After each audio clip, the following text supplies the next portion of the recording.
RNE Audio. Solo tienes que escuchar.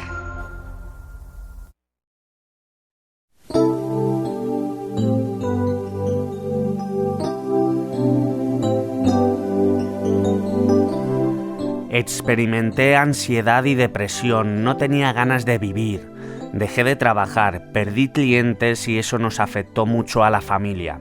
Fueron momentos muy complicados. Hola amigos, les saluda Esteban Lozano. Hola Beni, ¿qué tal estás hoy? Hola Esteban, bien. Expectantes con esta historia. También les saluda desde el control Puerto Martín y nuestro invitado lo conocéis de la semana pasada, es Andreu Dionís, pastor de la Iglesia Unida de Tarrasa en Barcelona. ¿Qué tal estás, Andreu? Estupendo, Esteban y Beni, un placer compartir este tiempo con vosotros. Pues si te parece, vamos con una nueva historia. Bienvenidos todos a Historias de Fe, un programa de la Iglesia Evangélica. Cristian Bodnari y Soraya Mañanes empezaron a salir juntos siendo muy jóvenes, pero ella tenía muy claro lo que quería en su vida, así que le planteó a él una relación seria. No quería algo esporádico. Cristian, que había llegado desde Rumanía hacía poco, encontró en la familia de Soraya el calor que necesitaba. Me abrieron las puertas y me acogieron como uno más, sin preguntarme de dónde venía ni qué intenciones tenía. Eso es algo que muchas veces no se hace y yo siempre valoré. La pareja se casó en Madrid y formó una familia a la que llegaron 2 hijas, Victoria y Sara. Pero con el tiempo surgieron complicaciones. Ni siquiera la relación con las niñas era buena, dice Soraya. Todo eran dificultades. Llegamos incluso a hablar de divorcio en esos momentos.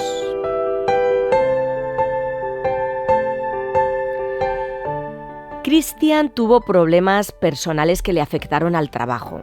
Experimenté ansiedad y depresión. No tenía ganas de vivir, dejé de trabajar, perdí clientes y eso nos afectó mucho a la familia. Fueron momentos muy complicados, confiesa Bodnari. Soraya reconoce que su fuerte carácter llegó a provocar situaciones muy tensas.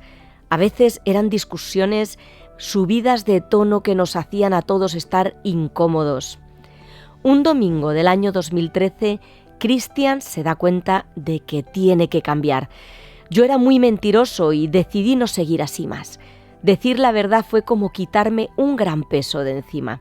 Domingos después, en la iglesia evangélica que había empezado a visitar, escuchó la historia de varios reyes de Israel que tuvieron cercanía con Dios, pero jamás llegaron a posicionarse. Se quedaron sin tener una verdadera relación con Dios.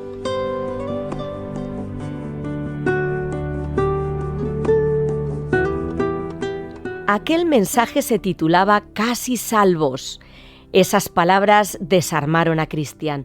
A partir de ese momento decidí ser una persona no casi salva, sino salva, cuenta emocionado.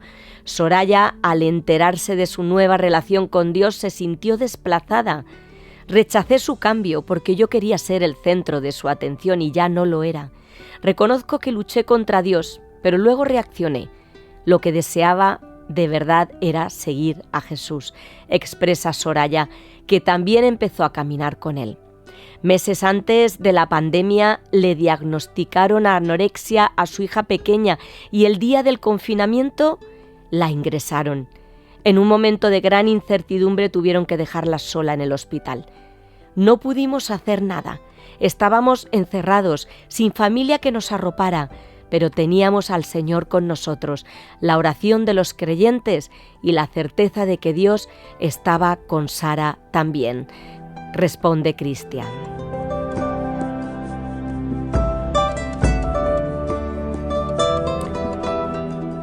Durante el confinamiento, Soraya procuró llevarlo lo mejor posible.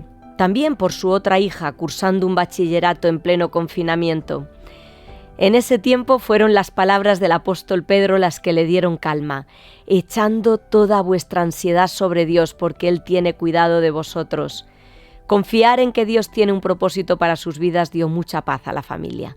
Lo vimos cuando Sara empezó a salir del problema y se curó, asegura Christian. Ella misma decidió seguir a Jesús y bautizarse. Fue la mejor noticia, una gran alegría. Echando la vista atrás, la pareja reconoce el cuidado de Dios en todo momento. Han aprendido a escucharse el uno al otro, a respetarse y a amarse.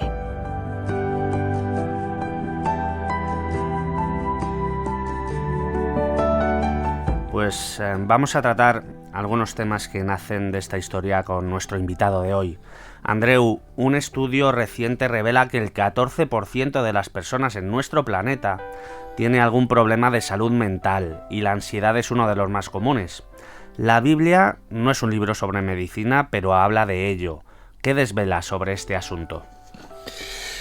Pues Esteban, ciertamente la Biblia no es un manual de medicina, y en eso tienes toda la razón. Pero si hay un libro que se toma en serio el sufrimiento humano, es la Biblia.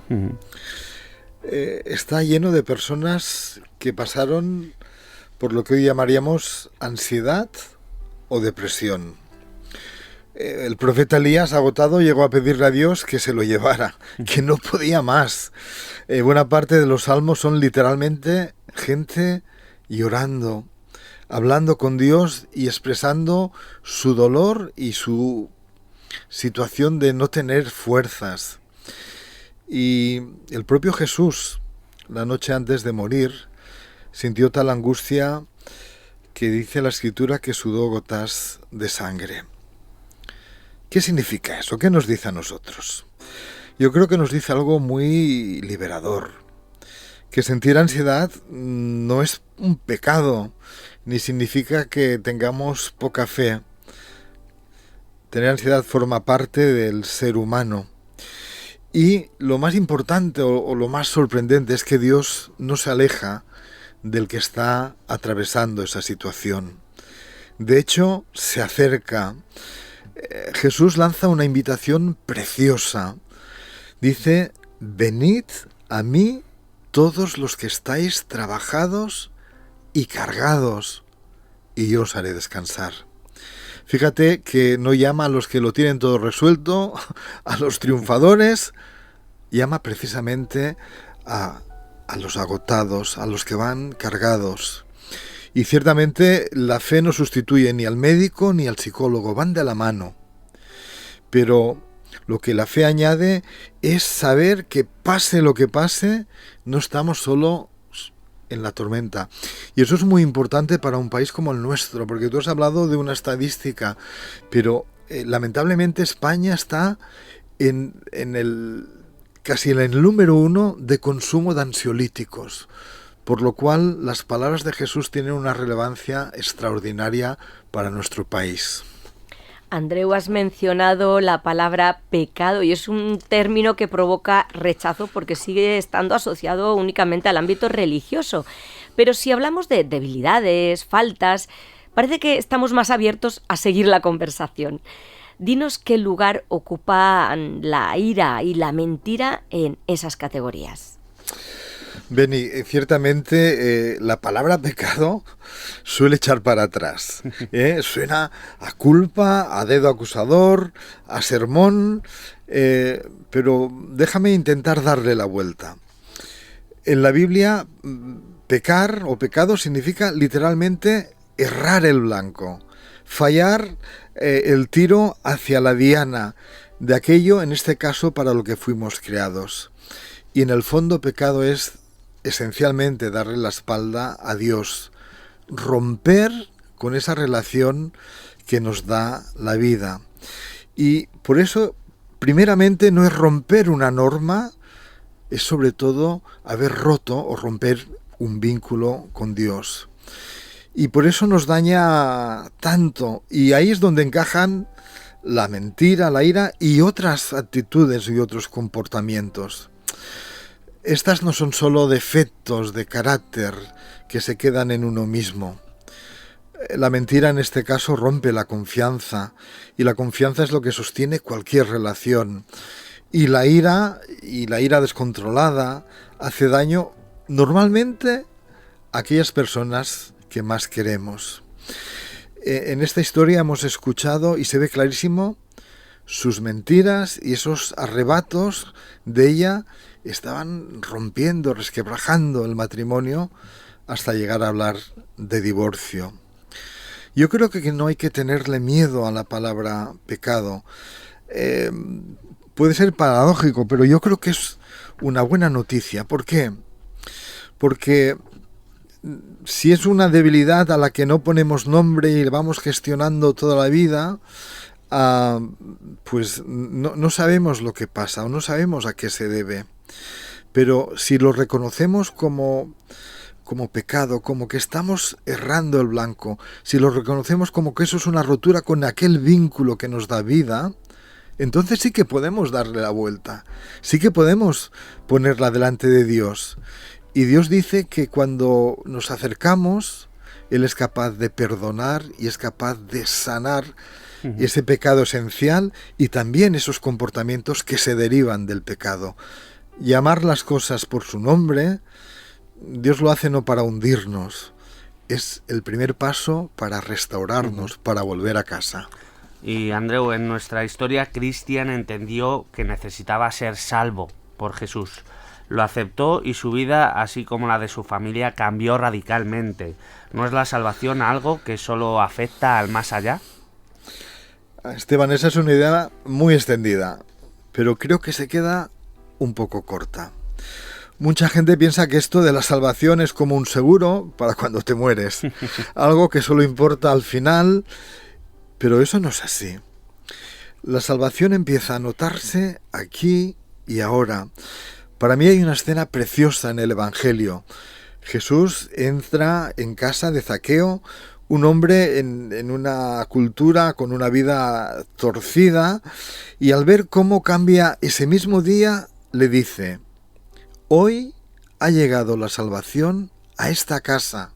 Fíjate, dice hoy, no cuando te mueras, no mañana, no en el futuro. Hoy ha llegado a esta casa, esa casa entera. Fíjate en Cristian, el protagonista de nuestra historia. Lo primero que le cambió no fue su eternidad, fue su lunes por la mañana. El día que dejó de mentir y empezó a vivir en verdad, se quitó un peso de encima y eso transformó a toda la familia. Aprendieron a escucharse, a respetarse, y eso es salvación. Y esa es salvación en presente. Cuando nos encontramos con Jesús, Jesús no solo cambia los planes para el cielo, los planes de la eternidad. Él nos cambia y transforma. Cambia nuestra identidad, cambia la forma de tratar con los demás, la manera de levantarnos cada mañana. El Evangelio no nos saca del mundo, nos devuelve al mundo siendo personas nuevas, nuevas criaturas.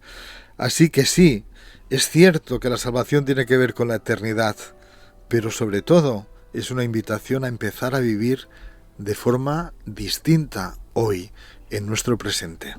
Y de hecho ellos se tienen que enfrentar a una realidad del día a día, y es que ya caminando con Jesús tienen que ingresar a la hija pequeña por un trastorno de anorexia. Andreu, si Dios no vino a solucionar todos nuestros problemas, ¿a qué vino? Beni, esta es quizás para mí la pregunta más importante de todas. Mucha gente se acerca a la fe esperando que Dios sea como un cajero automático. Introduzco mis oraciones a modo de PIN y saco soluciones. Y cuando los problemas siguen ahí, la gente se decepciona y cree que la fe no sirve para mucho.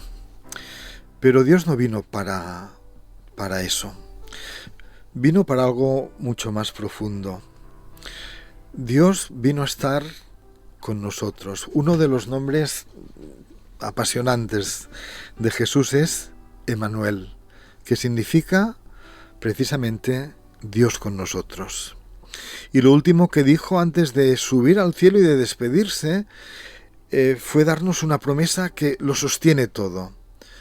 Yo estoy con vosotros todos los días hasta el fin del mundo. Lo vemos en esta familia. Cuando ingresan a su hija pequeña por anorexia, justo el día que empieza el confinamiento, Dios no hace desaparecer la enfermedad por arte de magia. La niña tuvo que pasar por el hospital, por el tratamiento, por todo el proceso. Lo que Dios hizo y ha prometido y siempre hará es acompañarles y darles una paz que no se explica en plena tormenta. Yo lo digo así: la fe no es un paraguas que evita que llueva, es una mano tendida que nos sostiene en medio de la lluvia. Dios no prometió quitarnos los problemas, a veces lo hace, los transforma, pero Él no lo prometió. Dios ha prometido no dejarnos solos en ellos, darle sentido y caminar a nuestro lado en cada instante hasta el final. Y para mí eso lo cambia todo. Y esa paz que no se puede explicar es la que experimentó la familia. Muy brevemente, Andreu, ¿qué podemos hacer para tener esa paz con Dios? Pues mira, lo primero, y puede sonar raro, es dejar de fingir. Tenemos esa idea de que para estar en paz con Dios hay que ser muy buenos, portarse perfectos, ganárselo. Y es justo al revés. La paz con Dios no se gana, se recibe como un regalo. Empieza donde empezó Cristian, el día que decidió dejar de mentir y decir la verdad. En ese gesto tan sencillo y tan difícil a la vez, en ese gesto de reconocerse ante Dios y decir: te necesito, yo no puedo solo. La Biblia hace una promesa preciosa para las personas que dan ese paso. Si confesamos nuestros pecados, Él es fiel y justo para perdonarnos. No nos echa fuera, no nos hace un gesto de desprecio, nos perdona. Y al confiar en Jesús pasa algo extraordinario. Y Pablo lo resumió así: justificados pues por la fe, tenemos paz con Dios por medio de nuestro Señor Jesucristo. Fíjate que en esta familia las cosas les iban francamente mal y aún así tuvieron paz, porque esa paz no dependía de que todo les fuese bien, dependía de saberse perdonados y de estar en buenas manos. Así que, ¿qué podemos hacer? Yo animo a la gente a soltar nuestro control, dejar de aparentar y poner nuestra vida en las manos de Dios. No hay que arreglarse primero, hay que aceptar que solo Él puede darnos paz, acercarnos con confianza, y Él promete y cumple siempre, nos dará esa paz. Una paz disponible para todos. Muchísimas gracias, Andreu, una semana más por acompañarnos. Que Dios te bendiga y nos volvemos a escuchar la semana que viene. Gracias.